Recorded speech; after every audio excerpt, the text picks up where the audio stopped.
I'm Trapper Fowler, your Habitat Connectivity Director over at Wild Virginia. And again, tonight we're lucky to have a great speaker and Holly Lafferty from the Nature Conservancy.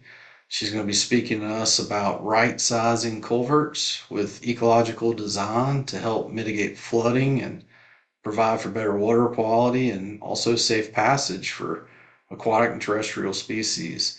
So, again, thanks for joining tonight. Just a reminder and a couple housekeeping items. We are recording this. You probably heard that warning as you jumped on.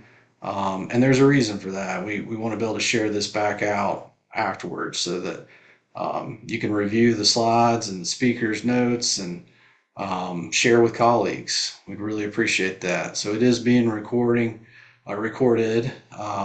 Please feel free to introduce yourself in the chat, put your name and maybe where you're joining from tonight. That'd be great. For questions for our speaker, please locate those in the Q&A box versus the chat. We'll have Bren, one of our interns, help fill those at the end, and we'll field as many as we have time for. And then we'll also be sending around some follow-up materials, including that link to the recording and any additional information provided by our speaker. So in addition to our habitat connectivity program that I help manage for Wild Virginia, we also have the water quality or water protection program ran by Mr. David Sly. I'm sure many of you know him and are aware of that program. So please be sure to tune in to some of those events and advocacy engagement opportunities that are upcoming.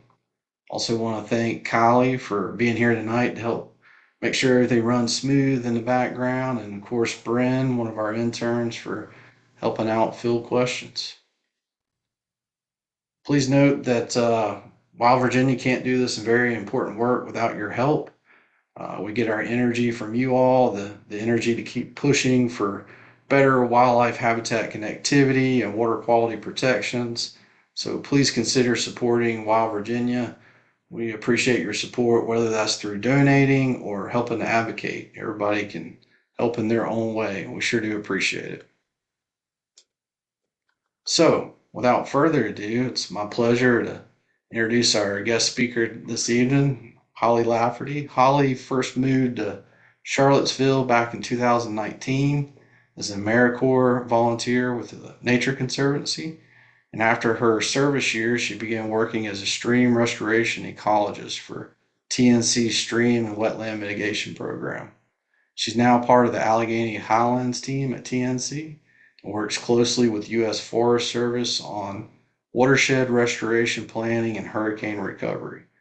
Before moving to Virginia, Holly grew up in Kansas, or on the Kansas side of Kansas City, and received degrees in ecology from the University of Kansas and Colorado State University. So go Rams. Here's just some general information, contact information for us over at Wild Virginia, should you need it. And while we switch over to our speaker screen, that, Holly, take it away whenever you're ready. Great, thank you for the introduction. Right.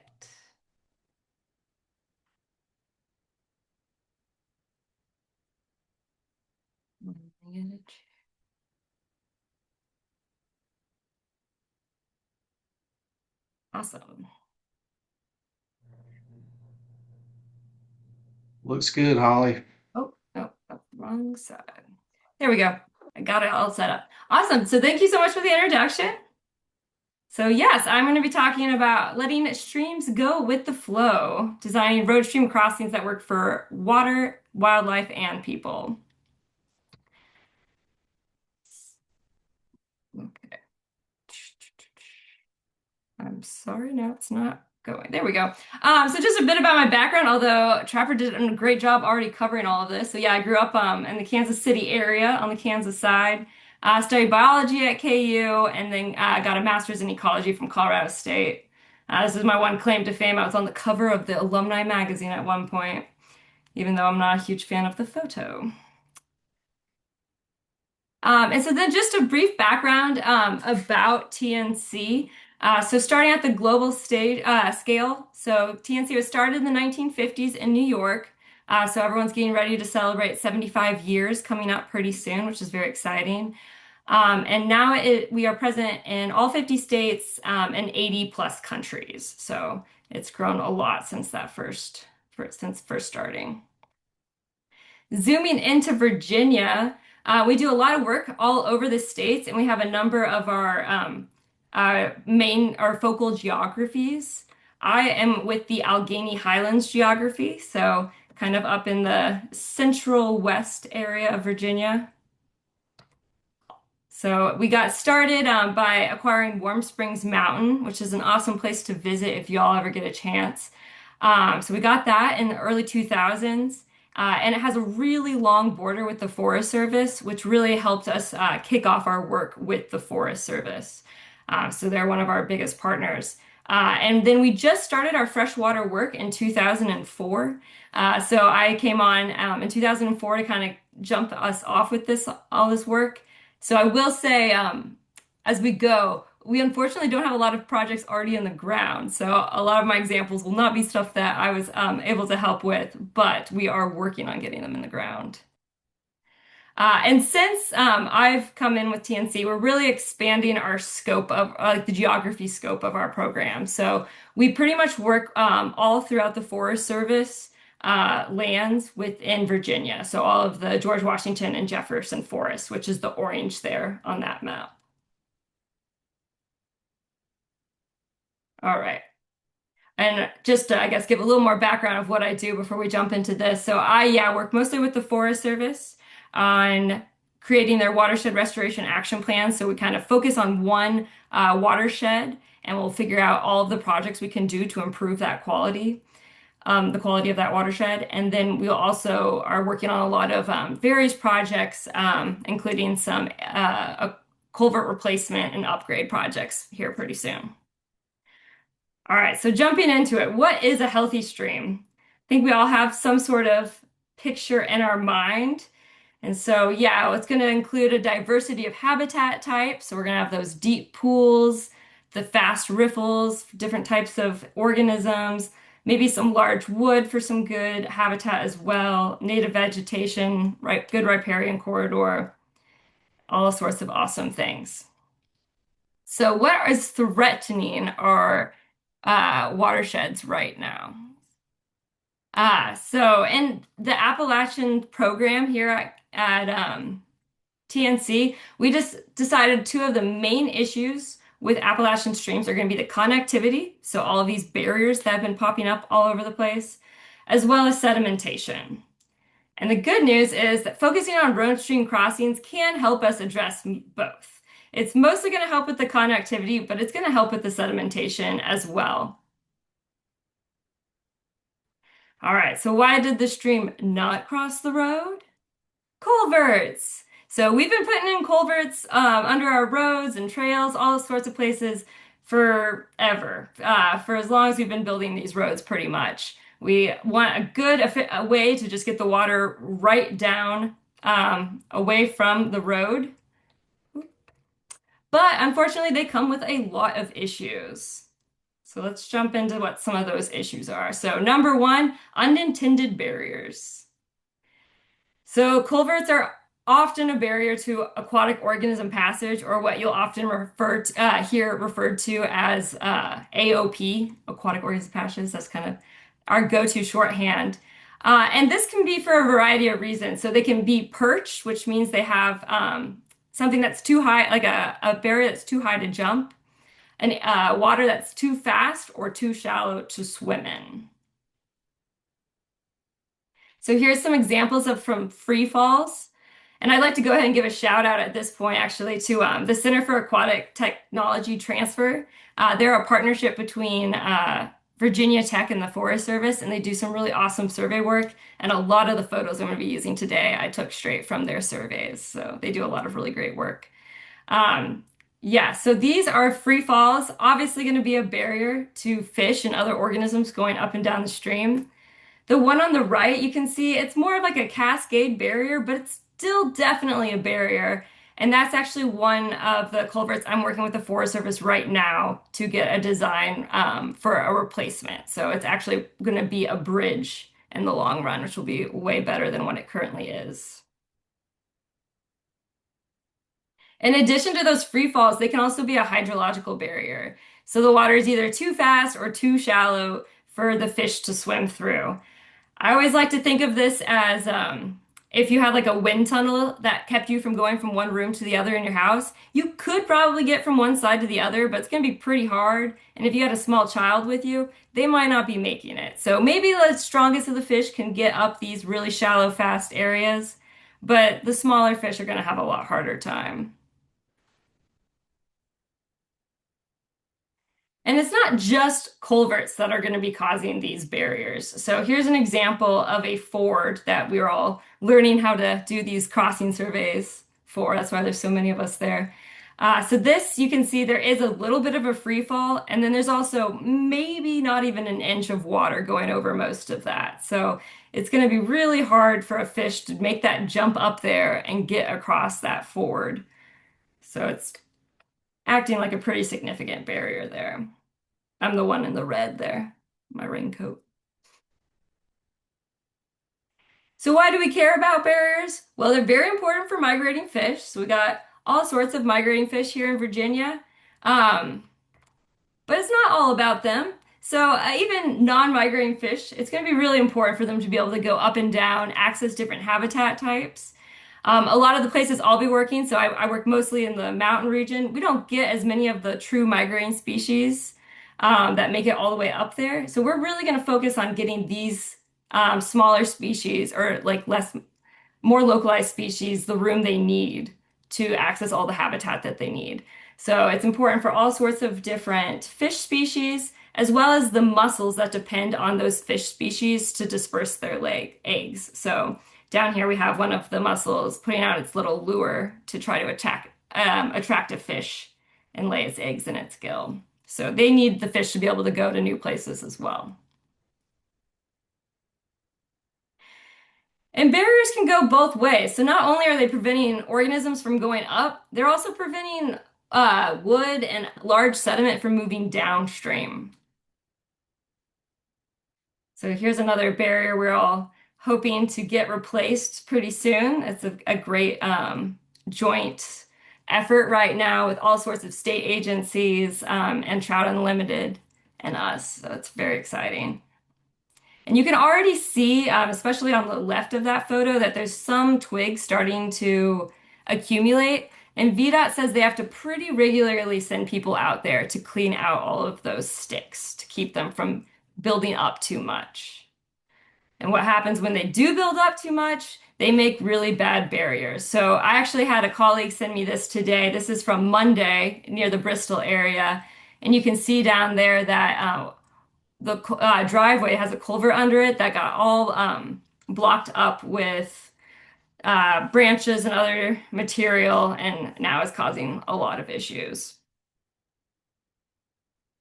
And this is unfortunate because it gives people the idea they need to remove all of the wood from streams to keep it from blocking our culverts. But large wood is also super important to our stream habitats. So it creates pools, provides cover for wildlife. During high flow events, it adds roughness to the stream. So you can think of comparing like rolling a ball on carpet compared to hardwood. It's going to add that roughness that's going to slow the water down and keep it from being as destructive. It's also going to help keep streams connected to their floodplains and help prevent channels from incising over time, giving that bank steepening that we don't like to see. And in some cases, you can actually use it to cross a stream, like my friend is doing here in this photo. In fact, large wood is so useful that it's a really key aspect of stream restoration work when we do it. So these are two projects that TNC has done. And you can see on the left one, I think you can see my cursor, we put in a log here to make a log vein. This is on the New River, and that's going to prevent as much scour hitting the stream bank. So prevent some of that erosion, help accumulate some sediment here over time. And then here's another example of putting in a log kind of within this riffle habitat to make this little mini pool for some additional habitat.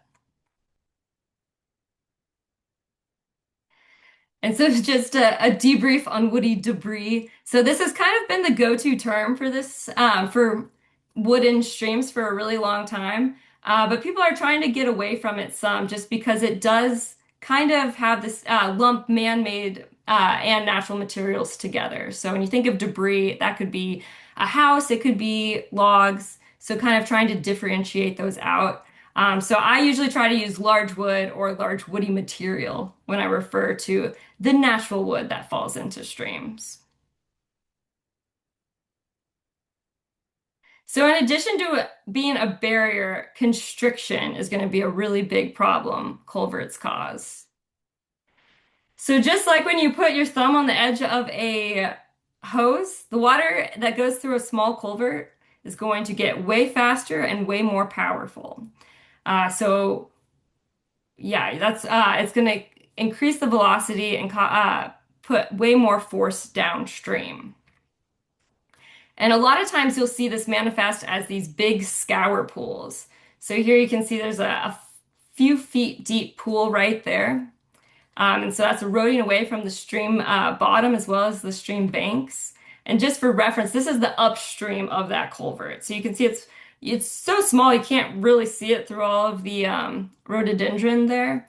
But it was a kind of nice small stream, goes through this culvert and makes this huge scour pool. So a lot of times you can actually stand on roads and look up and downstream and see the big difference a constricted culvert is making. So here we have upstream on a larger stream, and then downstream you can see this really wide, big pool. And you can see that starting to take out some of the sediment here from underneath these roots. So that tree might not have too much longer if nothing's done. Yeah, so it will lead to a lot of stream bank erosion, especially if there's a skewed angle to them. So a lot of times we set up culverts for the most convenient route for the road. So you're just like, okay, I'm going to put it directly parallel or perpendicular to the road. But the stream might be going at a pretty extreme angle. So you're kind of forcing the water to do a right turn in a lot of situations, which is going to make the erosion even worse. So this is a pretty small stream, but you can already see both sides of the bank. It's really starting to take out the sediment along both the sides and make all of, it's lucky that we have these trees here to do as much work as they're doing, but if it keeps going, they might not have too much longer there. And you can kind of see here all of the sediment that's accumulating right after this pool. So lots of fine sediment getting disturbed there. Constriction's also going to make culverts have a way bigger chance of failure. So we've seen all of these pictures, I'm sure, over time with our increasing storm frequency and severities. This is becoming more and more common that we're going to get these washouts where the culvert just disappears or allow it makes the water overtop the road and kind of take out all the roads. So these are two examples of really big roads that have been taken out, which is obviously a really big hazard for people as well. So if we're having all this rainfall, we really want our emergency personnel and everyone to be able to go in and out of these areas. And it's also a failure on some smaller streams too. So these are on some smaller roads. So here's two Forest Service roads where the culverts are constricting. And you can see on this one, it just kind of, the culvert just fell down over time and we have no road on top of it anymore. And on this one, it overtopped so much that it eroded away all of the sides of this road and made it undrivable. And not only is this bad for the roads, that's just putting a lot of sediment and road fill into the stream. So it's clogging up all of those spaces between our rocks that are really great habitat. So the interstitial spaces we call them are really important for macroinvertebrates and other fish that lay their eggs and stuff. So if you have all of this sediment coming in that would not otherwise have been there without humans, it's going to get all of that out of whack. It's going to have too much fine sediment entering the system. And sometimes, if you don't place your culvert right, the stream's just going to find a better way. So here, this is a pretty old culvert. I'm not exactly sure when this happened, but you can see where it had the stream going through it at one point, and then at some point the stream was like, "No, go that way instead now." So water is very powerful. It will pretty much always win in the end. So we really have to figure out how to work with it and not constantly be fighting against it.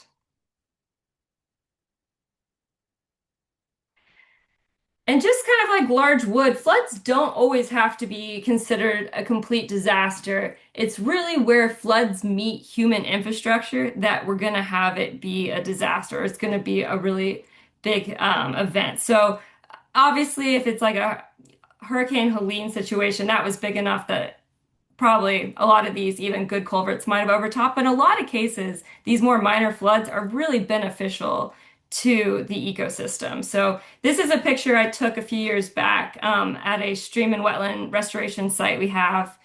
And you can see where all the vegetation has just been kind of flattened. And that's because the day before there had been a really high flow event. And there's wetlands all along this stream, and those flows are really good for recharging those wetlands, getting groundwater back into back around, and also really important for maintaining aquatic habitat. So you need fairly regular heavy flows in order to like keep your pool and riffle habitat maintained, to make sure you don't have your pools filling up with sediment over time or your riffles getting too filled in with fine sediment as well. So most streams are going to be called transport reaches of sediment. So there's some sediment coming in, some sediment leaving at all times. So you want that balance, and flooding events actually do help with that balance. I find it hard sometimes because we always talk about sediment as such a bad thing, and over sediment is such a bad thing. But you need some. There's a balance to all of these streams. So because we really just have to get out of the way for these streams. So the rivers and streams know what they're doing. We just have to try our best to let them be streams and rivers without interfering. And how can we do that? We can build crossings that the stream doesn't notice. So that was one of the best ways I've heard it. The best road stream crossing is one where the stream does not know the road is crossing. So you can see we have a nice bridge here that's on the Cherokee National Park, and then here's a bottomless arched culvert on the George Washington Forest. So what makes up the gold standard for these crossings? So this is a crossing that Trout Unlimited partnered with the Forest Service on fairly recently. So this is Furnace Branch. So let's go through what makes this a gold standard crossing. First off, there's no barriers. So there's nothing here that's going to prevent any fish from going up or downstream. There's natural sediment. And this is really important because when you think of those like two shallow culverts we were looking at earlier, there's no place for a fish to stop and rest out of the current. Whereas when you have this natural sediment, there's going to be those eddies behind rocks where fish and other organisms can kind of take a break, meander, and then keep going upstream. So this is really important. There's space for the large wood. So a pretty sizable branch or log could go down this and not cause any issues. So that's another really important way. And it's also really important for maintenance costs because if you think about it, having to regularly visit all of these to pull out all of the wood is going to add up over time. Whereas if you have this larger structure that can pass the wood, that's going to be way more efficient. And there's going to be some room for dry passage, and some extra room for accommodating those flood flows. So the gold standard with the Forest Service is called stream simulation design, and that's what they used for this one. And that always requires a 100-year flow to be able to go through the culvert without overtopping. And not only is it good that will be more resilient to storms, it also does have this added benefit of having this dry passage, which makes it good for things beyond just the aquatic organisms. So this was a really cool project that TNC did in New Hampshire with their Department of Wildlife and DOT. So they replaced this culvert and added some dry passage to it. Feel like the culvert might be a little smaller, but I'm not positive how big the stream is, so maybe it's the proper size. But it has this great passage, and they set up a game camera and caught all of these different species using this dry passage. So we have an otter, bear, fox, and groundhog. And I just love that groundhog photo. So bottomless is the best option, but it's not necessarily the only option we can use to make a crossing more sustainable and better for wildlife. So this is an example of a ford where you can see it is a pretty big barrier at this point, both the free fall and the too shallow water. And then this is it afterwards. So it was replaced. This doesn't have the best view of it, but it was replaced with articulated concrete blocks so that there actually is some space between them for fish and other organisms. And then also they have these nice boulder steps below it. And what that's going to do is prevent the stream from moving down, the stream bed from moving down over time and making that free fall happen again. So it's really stabilizing that bank. And we're probably, yeah, just go back to this. We're probably going to be trying to find a good engineered solution like this around a that fort I showed earlier in the video. It's probably going to be per, a bridge is probably not going to be able to be put in there. So now we're looking at how can we make this ford the most sustainable ford. Another option is going to be to use a right size, so big enough, and countersunk culvert to allow passage. And countersunk just means you kind of dig into the sediment more before you place it, and then add natural sediment into it.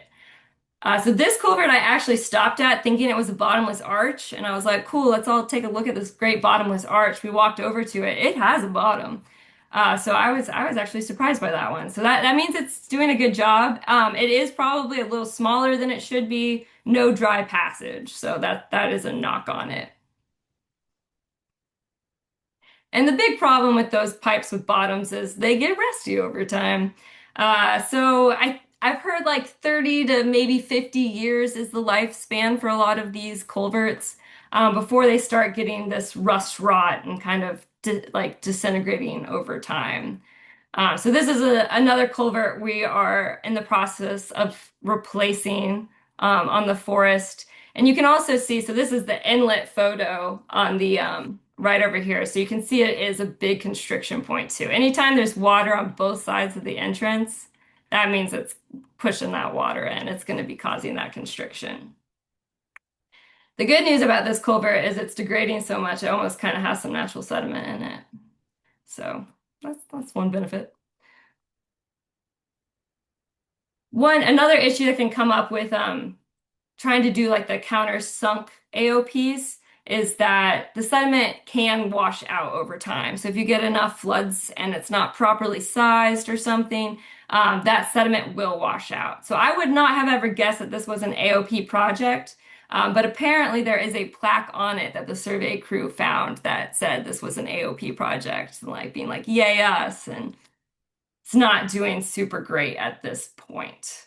So that's why bottomless, especially with larger systems, so the smaller the stream system is, the more likely we can get away with doing maybe like a countersunk large squashed pipe.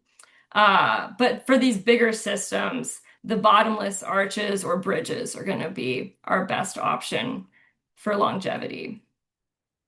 All right. So what are our barriers to barrier removal?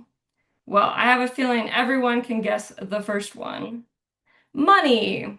So these can be really expensive. So over here you can see a project that TNC was working on in Georgia. It requires a lot of heavy equipment, a lot of earth moving a lot of times to get these structures constructed. So you have to pay for the design work as well as the additional costs, construction costs. So up front, it can be quite expensive.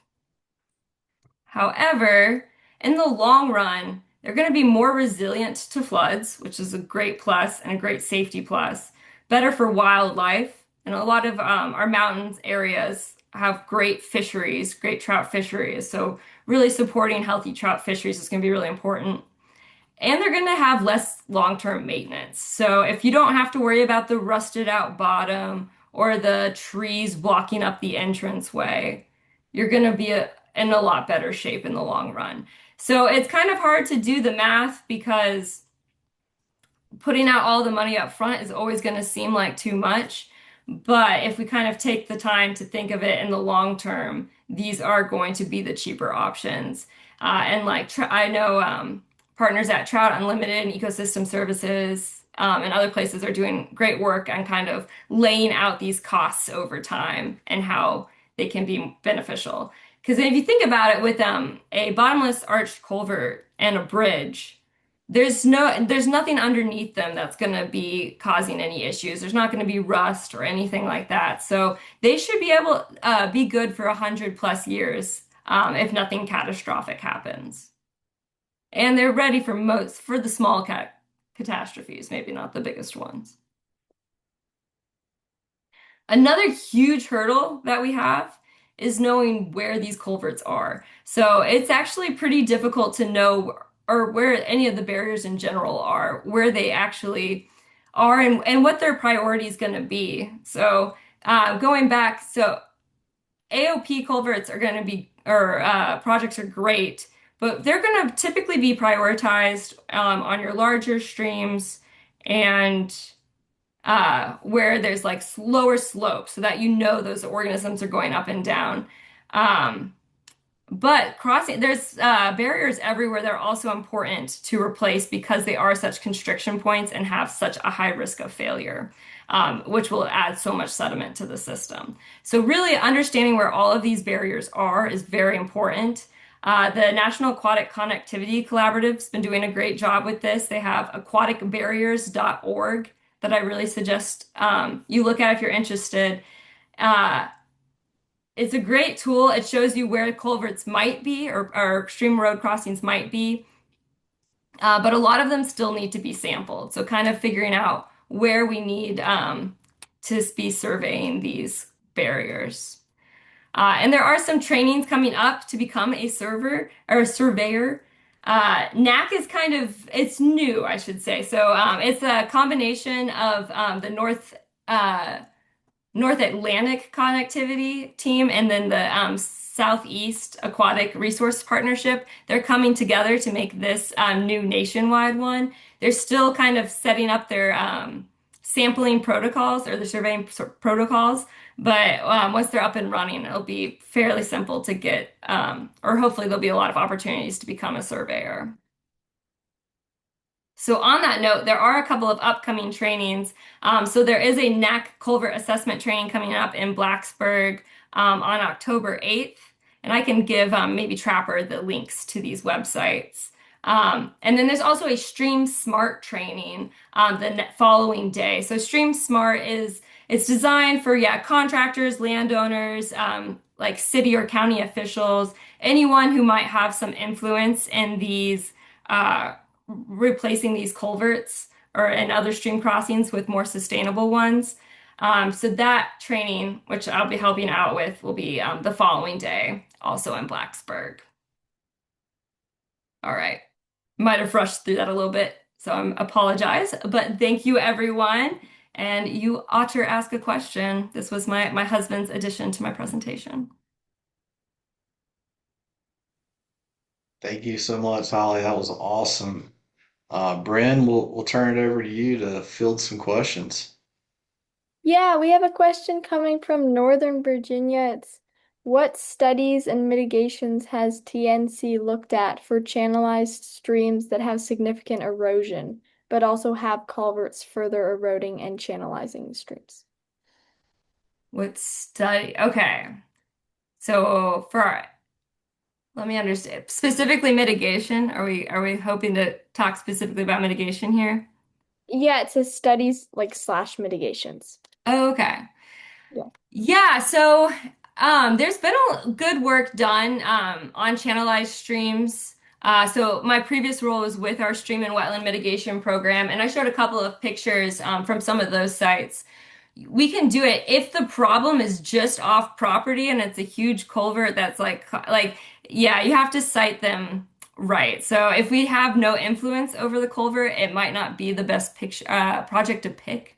But if we can get that culvert replaced with a more sustainable one, then dealing with that channelized stream, there's a few ways we can kind of bring that up so that it's accessing the floodplain or build in a new floodplain if necessary. There are good ways to address that, but you just have to make sure you can address the whole problem, or you're only like putting a band-aid that will just get washed out again. Awesome. And then we have another that's what are riffles and why are they important? Yeah, that's a great question. So riffles are the kind of like mini rapids, if you will. So if it was like a really big river, you might consider them rapids. But in streams, we call them riffles. So that's where the water is going to be going over. It's over the little rocks, and it kind of makes the uh, oh, what's the right word for that? Kind of, yeah, you can see the water moving along the top. So it's the fast, shallow water. And that's actually where you're going to find most of the macroinvertebrates, a lot of the benthic macroinvertebrates in a stream. And that's because there's so much more oxygen going through right there. So you're getting faster water, there's more oxygen going, which is really important to the macroinvertebrates. So if you ever want to try to find a stream macroinvertebrate, you want to go to this kind of slow, or not slow, fast, shallow area, which is typically going to have a steeper slope as well. Pick up a few rocks, and you might actually see some mayflies or stoneflies, which is really one of my favorite things. I should have said at the beginning, my background is mostly in benthic macroinvertebrates. Awesome. And then we have another one. Do you believe the land development industry is moving towards implementing these sustainable culverts, or do you feel the industry is slow to prioritize these initiatives? I feel like there's some hope. I'm feeling some movement towards doing this from the get-go. I think people are starting to realize if you don't do it right the first time, you're just gonna have to replace it sooner than later. This is just my opinion and my kind of gut feelings. I don't have any data on this. But it does seem like people are recognizing the importance of this. And I'm seeing it also. I feel like there's more and more um, grants for this kind of work uh, coming down the line from like the government and other places being like, we know this is important. Like, we've got to start addressing this. Because, I mean, it goes beyond just like the fish. Yeah, obviously, I love the fish. But it's also a public safety thing. So I feel like that's really pushing it. Storm events like Helene have really shown us what can happen. So just getting ready for those next big rainfalls, which we know are going to happen more frequently in the future. Yeah. We have another one. Are beaver dams viewed positively or negatively when it comes to stream health? Positively. So yeah, people can argue that they're a barrier to fish passage. There's been some studies, I haven't been able to read them super extensively, that are saying that's not actually a thing. So they should be able to get up and down. And beavers in general are just so important to the ecosystem because they're ecosystem engineers. I love beavers. I would have them everywhere. Their dams do so much good. Uh, Creating like good wetland habitat, preventing streams from incising. I feel like almost all the streams we see nowadays have been incised for one reason or another, whether it be just land use change, culverts, something's causing the stream. And by incised, I mean it goes straight down on the banks now instead of having kind of more sloped banks that you could walk down. It's like cut down. And so I view beaver dams and beavers in general very positively. You might get pushback from some people. Mitigation has required them to be trapped in the past. I believe that's going away. So that's one really exciting thing as well. Great. I think that's all the questions for now. Okay. Thanks, Bren. We'll see if a few more um, come along in the next minute or so before we let everybody go. Holly, again, awesome presentation. I got to ask a fun question just because I'm interested now that I know you spent some time in Colorado and you're also an insect, a water macroinvertebrate invertebrates fan. What's your favorite bird? My favorite bird. I think I know. I'm guessing I know. Oh, I was thinking you were gonna ask my favorite macroinvertebrate, which I have ready, because that's Well, the what's flathead. that? Flathead. Flathead Okay. mayfly, Hypogenidae. That there's adorable. My favorite bird, I don't know if I mean, my favorite bird's bluebirds, but that's just because I'm from Kansas. Um, what do you think my favorite bird should be? I should ask. I just knew you were gonna say American Dipper. Oh, okay. Yeah, yeah. I remember seeing those for the first time out in Colorado and just thinking how cool they were. That they have a nictating eye membrane and they can walk underwater and look for insects. They're pretty cool. Wow, Um, if I had been paying more attention to the birds while I was there, which unfortunately I was not, they probably would be my favorite bird. well, I got a spot for you to check out where there used to be some when you go back to Colorado for a visit. Um, So I do want to ask one other question. I understand that Vermont, there's a really good example of Vermont working with their DOT to identify locations where culverts exist currently and where I can't, without looking at my notes, you know, these locations were identified. The Wildlife Agency worked with the Department of Transportation to identify these locations where culverts may need replacing, in the near future. And they were able to rank the culvert locations based on, I think, their landscape connectivity, their local connectivity. Um, for wildlife species, terrestrial wildlife species, and I believe it's called the terrestrial screening tool, something along those lines. Do you know of any efforts going on in Virginia or the surrounding states with something similar? Yes, so it's not quite to that level. It would be really cool if it was, but we do have a barrier removal task force meeting or team here in Virginia. And so with our the culvert subcommittee of that, we are working to identify projects throughout the state that would be high priorities. And that's actually how we found this one project. Here, I can share my screen again. Um,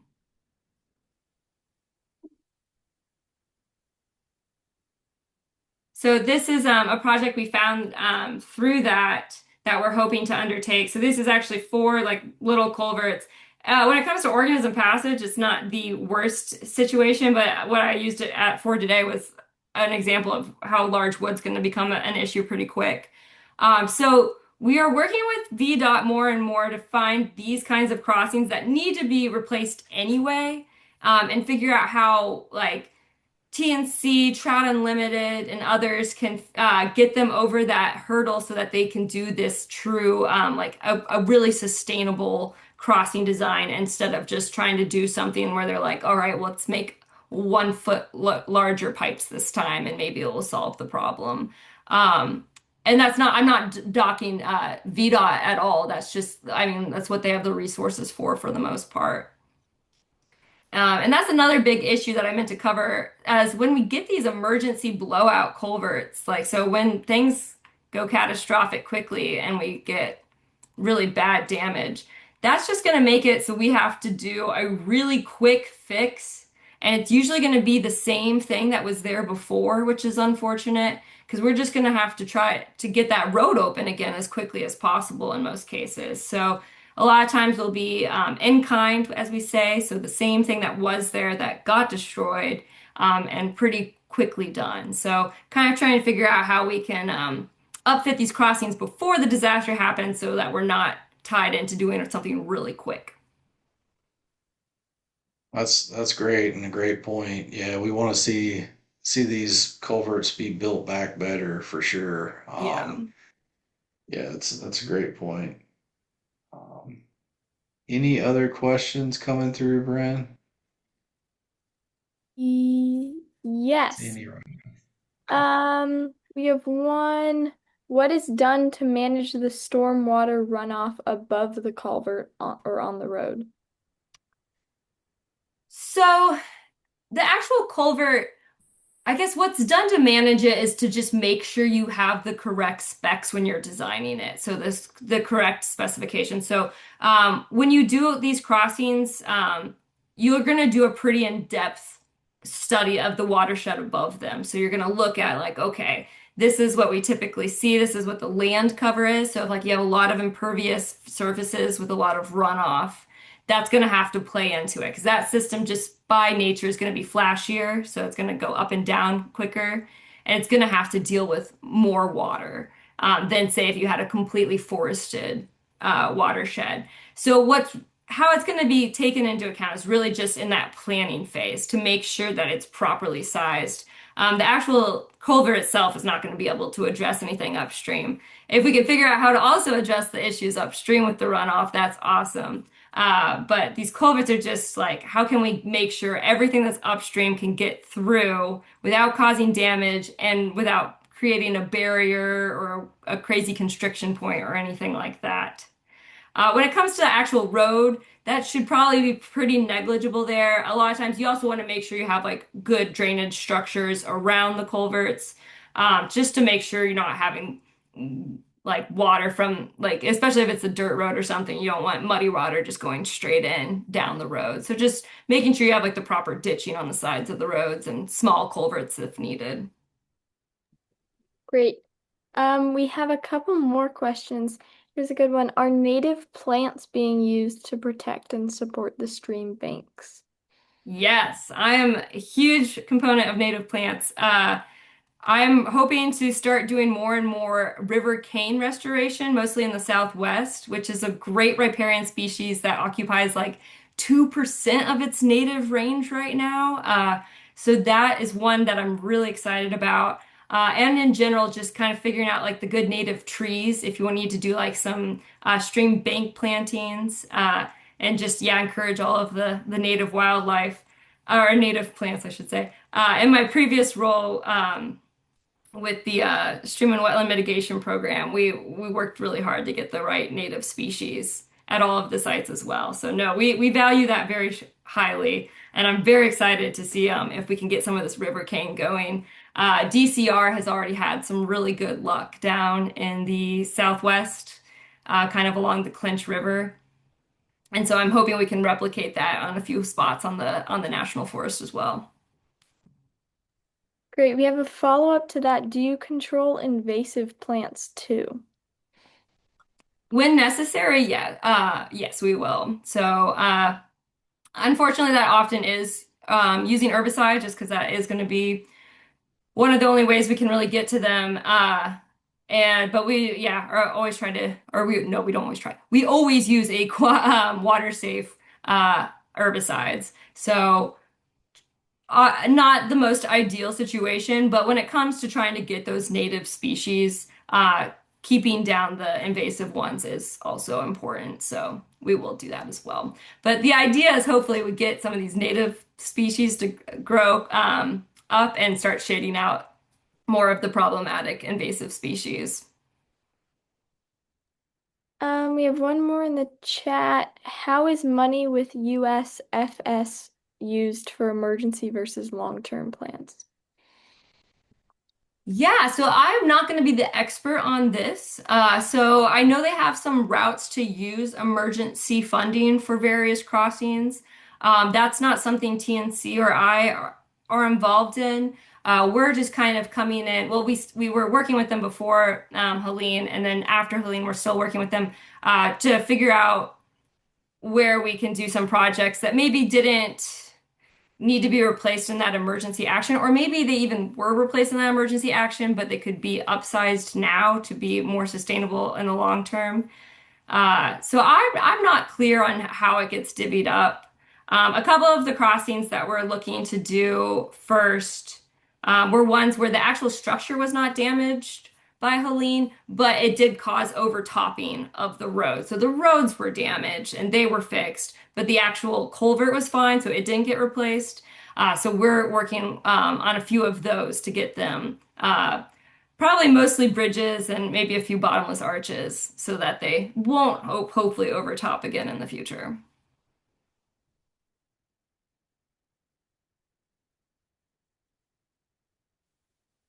All right. Well, think we might be at the end of the questions, and we want to be respectful of Holly's time. Holly, again, thank you. I hope you've seen the chat, and there's so many people thanking you for what you've done and the great presentation. Oh, we just had one more question. Maybe this is the last one in the chat. Do you know of construction plans, standards in place for emergency replacement services, or do you think they could be implemented for VDOT to be ready for replacements following a natural disaster? So I think you touched on that a little bit. Um, Yeah, and there's some cases where maybe some policy changes could do a lot of benefit. There's I believe in like if you're using FEMA dollars, a lot of times they require you to replace it in kind, which, yeah, I mean, it was a problem. It'll be a problem again. So, trying to figure out how we can maybe make some of these changes to the actual legislation and like policies so that we can replace ahead of time or like if something gets blown out we can put in a good structure. One issue I will say though is if you want to put in a really good structure like stream simulation you got to do a really nice design and it does take some time. You want to take the time to actually do that whole watershed survey, figure out what's going to be needed to make that crossing super resilient over time. And so I think in that situation, it's like that's why it's good to find these crossings ahead of time before the emergency and really take the time to do them. Uh, but in general, we can also figure out how to maybe make some policy changes so we can at least upsize or ideally right size some of these culverts if we need to do emergency replacements. Yeah, good points. Thank you, Holly, and everyone has said thank you in the chat again. Hopefully, we can have you back sometime soon. And again, everyone, thanks for joining us tonight. We'll follow up with the recording and some follow-up materials, some of the things Holly's talked about tonight. So, thank you all for your time, and Holly, appreciate it. Have a Yeah, and good thank you night. all so much.